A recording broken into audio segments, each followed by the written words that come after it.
Kisah seorang puteri dengan misi menyebarkan Islam namun berdepan penolakan cinta dihidupkan semula dengan alunan rebab yang memukau. Naratif daripada manuskrip purba Melayu campak itu diolah semula untuk pementasan teater Tuan Puteri dari Mekah pada Festival Teater Zon Utara 2026 di Kangar semalam.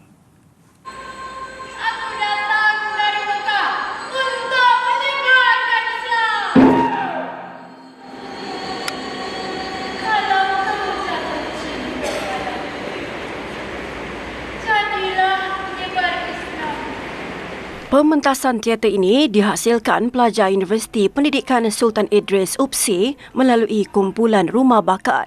Menurut pengarahnya yang juga pensyarah teater Fakulti Muzik dan Seni Persembahan UPSI, Nadila Suhaimi, karya itu diadaptasi daripada naskah tradisional Naimai Mang Maka. Ia mengangkat kisah puteri dari Kelantan yang disulami cerita cinta serta tanggungjawab dakwah. Manuskrip ni manuskrip lama kan, kisah benar.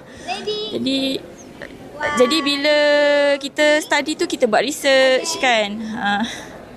Kita buat research. Jadi inilah hasilnya. Sebab kita eksperimenkan. Saya bawa chorus yang ramai-ramai tu sebenarnya itu adalah narrator lah. Narrator yang tunggak utama kepada play ni.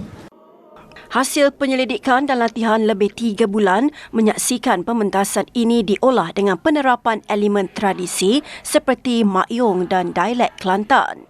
Pementasan berdurasi 1 jam 20 minit itu juga menjadi satu-satunya penyertaan institusi pengajian tinggi yang bersaing dengan 4 kumpulan lain dari Zon Utara. Usaha mengolah karya sastra lama itu membuahkan hasil apabila Tuan Puteri dari Mekah merangkul juara serta anugerah sinografi terbaik. Nadila Suhaimi turut dinobatkan sebagai pengarah terbaik Festival Teater Zon Utara 2026.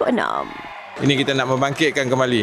Jadi kumpulan-kumpulan teater ni kita dah terhenti lama di Pekan Negeri. So kita nak meriahkan kembali, kita nak wujudkan kembalilah pelapis-pelapis teater ni. Tempat kedua dimenangi Persatuan Aspirasi Seni Kedah, manakala tempat ketiga dirangkul Pertubuhan Kesenian Sanggar Pujangga.